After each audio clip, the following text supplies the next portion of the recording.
"I've found someone younger, and I'm leaving you," Daniel announced smugly at our daughter's graduation reception, his voice carrying across the elegant hotel dining room. The words hung in the air like poison, and I watched as nearby parents turned to stare. Sophia's valedictorian ceremony had just ended an hour ago, and here was my husband of 26 years, choosing this moment to destroy our family in front of everyone we knew. "My name is Cecilia Martinez. I'm 51 years old, and I work as a marketing director at Lumerin Publishing here in Denver, Colorado." For years, I had endured Daniel's increasingly cruel treatment, his late nights, his unexplained absences, and his obvious affairs. But tonight, as I stood in my elegant navy dress watching him smirk with satisfaction, I felt nothing but calm determination. "Actually, Daniel," I said, setting down my champagne glass with steady hands, "that's perfect timing. I have an announcement of my own." My voice was clear and confident, cutting through the murmur of shocked conversations around us. "I'm also leaving you. For someone younger, actually. Much younger." Daniel's smug expression faltered for just a moment, before returning with vengeance. "Don't be ridiculous, Cecilia. Who would want a woman your age? You're delusional if you think you can do better than me." I smiled serenely, the way I had learned to do during all those board meetings where men underestimated me. "His name is Mike Peterson. Perhaps you know him?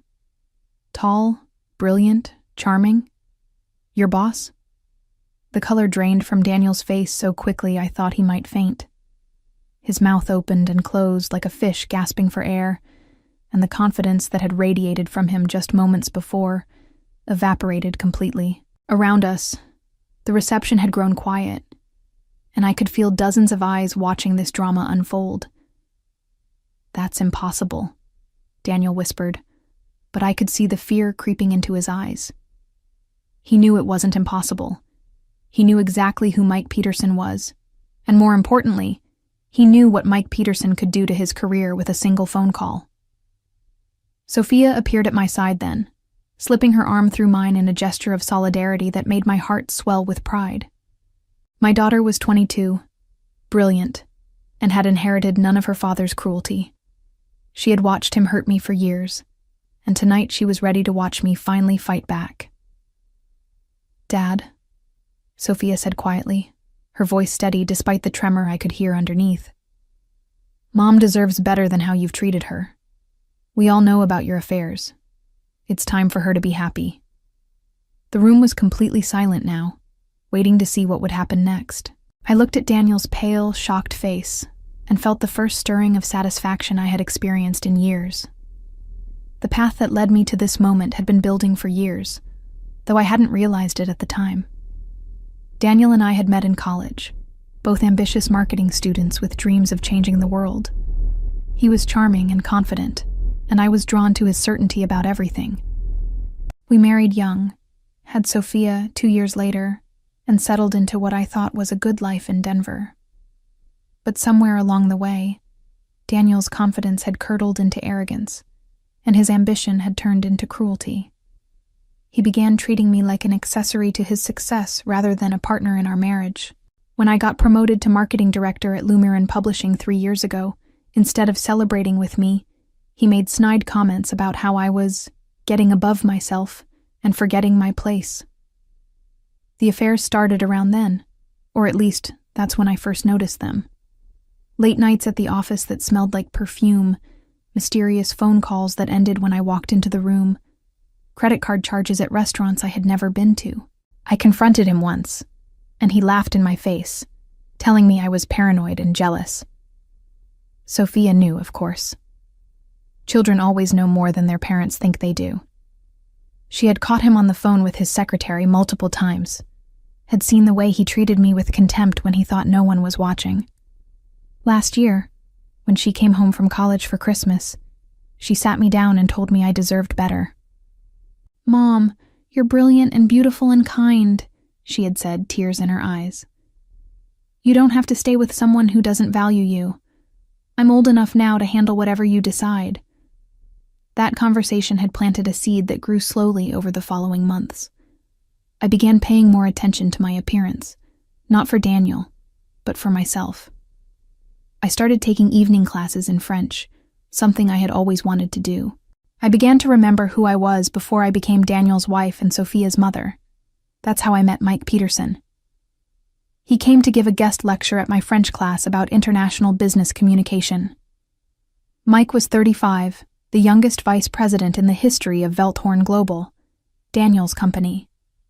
He was also Daniel's direct supervisor, though Daniel rarely mentioned that Mike was the one actually running their division. Mike was everything Daniel wasn't. Respectful, intelligent, genuinely interested in what I had to say. When he asked me to coffee after class, I said yes without hesitation. When he told me I was the most fascinating woman he had ever met, I believed him because he looked at me like I mattered. The relationship that developed between us over the following months was built on mutual respect and genuine affection. Something I had forgotten was possible. The moment I truly realized how toxic my marriage had become was 6 months ago, when Daniel humiliated me at his company's annual dinner. I had worked for weeks on a presentation about cross-cultural marketing strategies, something Lumerin Publishing had asked me to develop for their international expansion. I was excited to share my ideas with other professionals in the industry. But when I stood up to speak, Daniel interrupted me with a loud laugh. "I'm sorry, everyone. My wife sometimes forgets she's not actually qualified to talk about international business. She works for a small publishing house, not a real corporation." The room fell silent, and I felt heat flood my cheeks. But instead of backing down, I looked directly at Mike Peterson, who was sitting at the head table with the other executives. His jaw was tight with anger, and when our eyes met, he gave me an almost imperceptible nod of encouragement. "Actually," I said, my voice steady despite the humiliation burning in my chest, "Lumerin Publishing just secured a $15 million contract with European distributors using the exact strategies I was about to discuss. But perhaps this isn't the right audience for that level of detail." I sat down to polite applause, but the damage was done. Daniel had shown everyone exactly how little he respected me, and I had finally seen him clearly for the small, cruel man he really was. Mike approached me during the cocktail hour afterward. "I'm sorry about what happened in there," he said quietly. "Your husband was completely out of line." "He usually is," I replied, surprised by my own honesty. "Would you consider having dinner with me sometime? I'd love to hear more about your marketing strategies, and I'd like to discuss a potential opportunity with you." That dinner changed everything. Mike told me about Velthorn Global's plans to expand their European operations and how they needed someone with my exact skill set to head their new Paris office. He also told me he found me brilliant, beautiful, and inspiring, words I hadn't heard from a man in years. "I know your situation is complicated," he said as we walked to my car that night. "But I want you to know that you have options, both professionally and personally." The professional opportunity was real and substantial. A position as European Director of Marketing, with a salary that was nearly double what I made at Lumerin. The personal opportunity was more complex but equally appealing. A chance to be with someone who valued me for who I was, not who they wanted me to be. Over the following months, as Mike and I grew closer, I began to understand what a healthy relationship looked like. He never spoke to me with contempt, never dismissed my ideas, never made me feel small or foolish. When I told him about Daniel's affairs, he didn't tell me I was imagining things or being dramatic. He simply held me and told me I deserved so much better. The plan we developed together was elegant in its simplicity. Let Daniel dig his own grave, then bury him in it. The weeks leading up to Sophia's graduation were a careful balancing act. Daniel had no idea that his boss was courting his wife, both professionally and personally. Mike and I were discreet, meeting for coffee in neighborhoods across town, taking long walks in parks where Daniel would never think to look for me. But our relationship was deepening every day. "I've never felt this way about anyone," Mike told me one evening as we sat by the lake watching the sunset. Age is just a number, Cecilia. What matters is how we connect, how we understand each other. He was right. Despite the 16-year age difference, Mike and I had a connection I had never experienced with Daniel, even in our early years. We talked about books, about travel, about our dreams for the future. He listened when I spoke about my work, offered insights that helped me see problems from new angles, celebrated my successes without jealousy or condescension. Meanwhile, Daniel was becoming increasingly reckless in his behavior. His affair with his 25-year-old secretary, Jennifer, was now an open secret at Velthorn Global. They took long lunches together, stayed late at the office, and Daniel had even been seen kissing her in the parking garage. Mike, as his supervisor, was keeping detailed records of every inappropriate incident. "I won't lie to you," Mike said during one of our evening walks. "Daniel's behavior is creating problems for the entire department. His work quality has declined. He's missing important meetings, and the other employees are losing respect for him. I'm going to have to address it soon." But we both knew the real confrontation would come at Sophia's graduation. Daniel had been dropping hints for weeks about major changes coming to our family. He was planning something dramatic, and we were ready for him. Sophia was in on our plan, of course. My brilliant daughter had figured out that her mother was happier than she had been in years, and when I finally told her about Mike, she was delighted. "Mom, you're glowing," she said during one of our lunch dates. "I haven't seen you smile like this since I was little. Whoever this man is, he's good for you."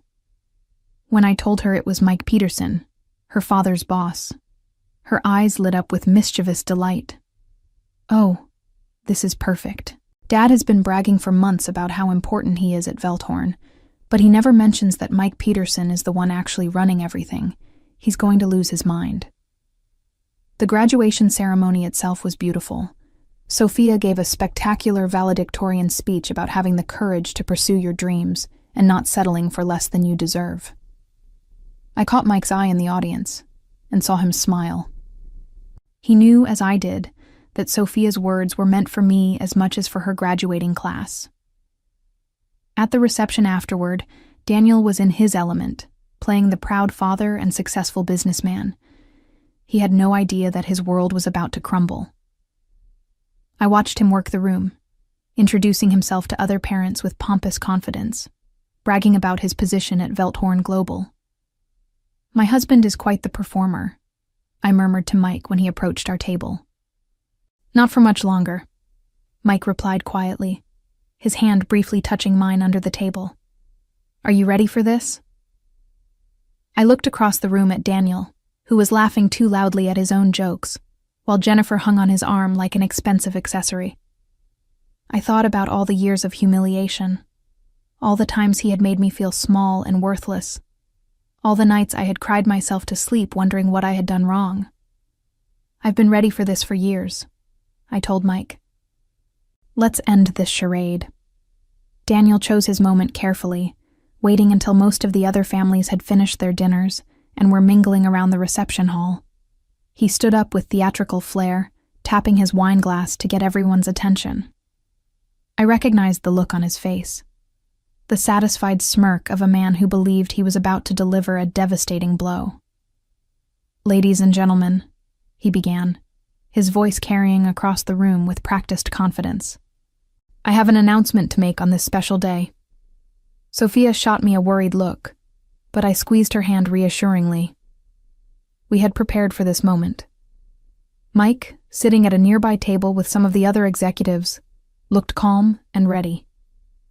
26 years ago, I married my college sweetheart," Daniel continued, gesturing toward me with false sentimentality. "We've had a good run, raised a wonderful daughter, but sometimes in life, you have to make difficult choices." The room was quiet now, sensing drama. I could see other parents shifting uncomfortably in their seats, unsure whether they should be witnessing this moment. "I've found someone who makes me feel young again," Daniel said, his voice gaining confidence. "Someone who appreciates me for who I am and what I've accomplished. Someone who doesn't spend her time criticizing me or trying to compete with me professionally." I almost laughed at that last comment. Daniel had always been threatened by my success, unable to handle the fact that his wife might be as capable as he was. Jennifer, standing beside him like a trophy, beamed with the confidence of a woman who believed she had won some kind of prize. So tonight, I'm announcing that I'm leaving my wife for someone younger, someone who understands what a successful man needs in a partner. The gasp that went through the room was audible. Several people looked at me with pity, expecting to see a broken woman humiliated in front of her peers. Instead, they saw me stand up slowly, smoothing my dress, a serene smile playing at the corners of my mouth. "How interesting," I said, my voice carrying clearly through the silent room. "I have an announcement of my own." Daniel's confident expression flickered for just a moment. He hadn't expected me to respond, had probably thought I would run from the room in tears, or beg him to reconsider. But I had spent months preparing for this moment, and I was finally ready to claim my power. "You're absolutely right, Daniel. 26 years is a long time to spend with someone who doesn't appreciate you. Someone who treats you with contempt, who belittles your accomplishments, who thinks so little of you that he flaunts his affairs without even trying to hide them." A murmur went through the crowd. This wasn't going the way Daniel had planned. "So I'm also leaving," I continued, taking a step closer to him. "For someone younger, much younger actually, someone who values intelligence over arrogance, kindness over cruelty, someone who sees me as an equal partner rather than a convenient accessory." Daniel's face was beginning to change color, the confident smirk fading into something closer to panic. "Don't be ridiculous, Cecilia. You're 51 years old. What man would want—" "Mike Peterson," I said clearly, cutting him off. "Perhaps you know him. Tall, brilliant, charming. He's your boss, Daniel, your direct supervisor at Velthorn Global." The silence that followed was deafening. Daniel's mouth fell open, and I watched as the implications hit him like a physical blow. Jennifer looked confused, clearly not understanding the significance of what I had just revealed. "That's impossible," Daniel whispered, but his voice lacked conviction. He knew Mike Peterson. He knew exactly how powerful Mike was at Velthorn Global, and more importantly, he knew what this meant for his career. "Not impossible," I said gently. "Just surprising. To you." The explosion, when it came, was spectacular. Daniel's face went from pale to bright red in the span of seconds, and when he finally found his voice, it came out as a roar of rage and disbelief. "You're lying!" he shouted, loud enough to make several people jump. "There's no way Mike Peterson would want anything to do with a woman like you. You're nobody. You work for a tiny publishing company." "Actually," came a calm voice from across the room, "Cecilia works for one of our most valued partner companies." All heads turned toward Mike Peterson as he stood up from his table, tall and confident in his perfectly tailored suit. He moved through the crowd with easy grace, his presence commanding attention in a way that Daniel's theatrical outburst never could. "Lumirin Publishing," Mike continued as he reached our table, "just secured a major international contract that will bring $15 million in new business to our European operations. Cecilia developed the entire marketing strategy that made that deal possible." He stopped beside me, not touching me, but close enough that his support was unmistakable. "She's also accepted my offer to head our new Paris office as European Director of Marketing. We'll be relocating there next month." The room erupted in whispers and murmurs. Parents who moments before had been watching a family drama were now witnessing what was clearly a professional power play, as well as a personal one. Daniel looked like he was going to have a stroke. His face was purple now, and veins were standing out on his forehead. "This is insane. You can't do this to me. I work for you." "You work for Velthorn Global," Mike corrected politely, "and your performance reviews have been concerning for quite some time. Your supervisor, that would be me, has documented numerous instances of unprofessional behavior, declining work quality, and inappropriate conduct with subordinate employees." He glanced meaningfully at Jennifer, who was beginning to look less confident and more worried. In fact, Mike continued, I was planning to discuss your future with the company after the graduation festivities concluded. But since you've chosen to make this a public matter, perhaps we should address it now. You can't fire me, Daniel sputtered. I've been with the company for 12 years. I have seniority. Seniority doesn't protect employees who violate company policies regarding workplace relationships and professional conduct, Mike replied coolly. Particularly when those violations create liability issues for the corporation. Sophia, who had been watching this exchange with wide eyes, suddenly stood up and moved to my other side. Dad, she said, her voice carrying clearly through the room. Everyone knows about your affairs. Everyone knows how you've treated Mom. Did you really think you could humiliate her like this and face no consequences? The support from my daughter was the final piece of strength I needed. I looked around the room at all the faces watching us, some shocked, some sympathetic, some clearly entertained by the drama, and felt a surge of confidence I hadn't experienced in years. Daniel, I said, my voice calm and clear, you've spent years making me feel small and worthless. You've told me I'm too old, too boring, too ordinary to deserve better treatment. But you were wrong. Mike sees me as I really am, intelligent, capable, and worthy of love and respect. I paused, looking directly into his shocked eyes. Tomorrow morning, Mike and I will begin planning our move to Paris. You, on the other hand, will be cleaning out your office and looking for a new job. I hope Jennifer is prepared to support you, because your days of riding on your wife's patience and your boss's tolerance are officially over. The satisfaction I felt watching Daniel's world crumble around him was sweeter than any revenge I could have imagined. The aftermath of my announcement rippled through the reception like an earthquake. Daniel stood frozen in the center of the room, his mouth opening and closing as he struggled to process what had just happened. The confident, arrogant man who had tried to humiliate me minutes earlier was gone, replaced by someone who looked lost and desperate. This isn't over, he finally managed to say, but his voice cracked on the words. You can't just destroy my life like this. I didn't destroy your life, Daniel, I replied calmly. You did that yourself, with years of cruelty and infidelity. I'm simply choosing to stop enabling it. Jennifer, who had been standing beside Daniel like a decorative ornament, was beginning to understand the magnitude of what was happening. Wait, she said, her voice high and panicked. You're losing your job? But you said you were important at the company. You said you made 6 figures. I do make 6 figures, Daniel snapped at her. This is just some kind of misunderstanding. Mike, we can work this out. You're making a mistake. But Mike wasn't even looking at him anymore.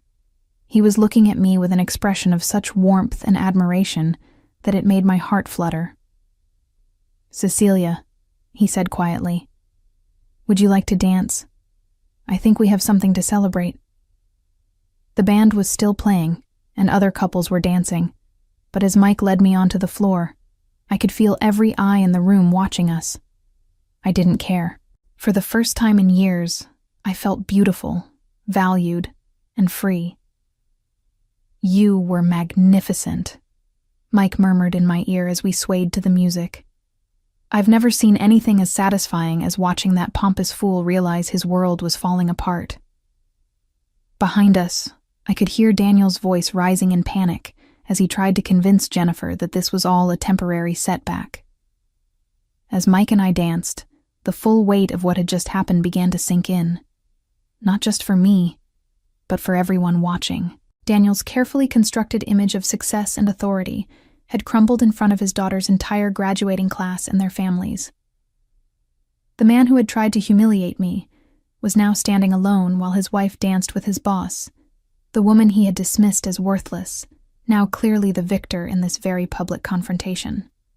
Sophia approached us on the dance floor, tears of pride in her eyes. Mom, she said, I'm so proud of you. You were incredible. "Thank you, sweetheart," I replied, pulling her into our embrace. "I'm sorry you had to witness that ugliness, but I couldn't let him hurt me anymore." "I'm glad you fought back," Sophia said fiercely. "He deserved everything he got and more." Across the room, I could see Daniel in heated conversation with several other Velthorn Global employees who had attended the graduation. His gestures were becoming increasingly frantic as he tried to convince them that he was the victim of some elaborate conspiracy. But these were people who had worked with both Daniel and Mike for years. They knew which man commanded respect and which one was just a middle manager with an inflated ego. Jennifer was looking increasingly uncomfortable as the reality of Daniel's situation became clear. She pulled out her phone and began typing furiously, probably texting friends about this unexpected development. A woman who had thought she was trading up for a successful older man was discovering that her prize was actually a soon-to-be unemployed man with no prospects and a destroyed reputation.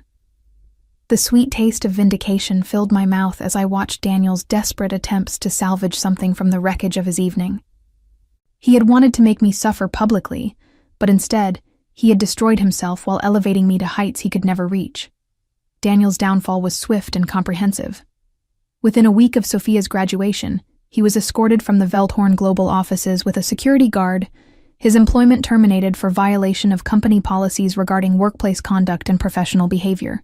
The young secretary Jennifer, who had been so confident about her future with a successful older man, disappeared from his life the moment she realized he was unemployed and facing financial ruin. His reputation in Denver's business community was destroyed, and he struggled to find work that paid even half of his former salary. The divorce proceedings were brutal for him, as I had documentation of his affairs, and our prenuptial agreement protected my assets. He was forced to sell his expensive car and move into a small apartment, a broken man who had gambled everything on his ability to control and diminish me. Mike and I moved to Paris 3 months later, where I threw myself into my new role as European Director of Marketing with passion and success. The city embraced us as a couple, and I discovered that love in your 50s could be even more fulfilling than young romance, because it was built on genuine understanding and mutual respect. Looking back on that night at Sophia's graduation, I realized that Daniel's cruelty had inadvertently given me the greatest gift of my life, the motivation to finally claim the happiness and respect I deserved, and the satisfaction of watching a bully face the consequences of his own actions.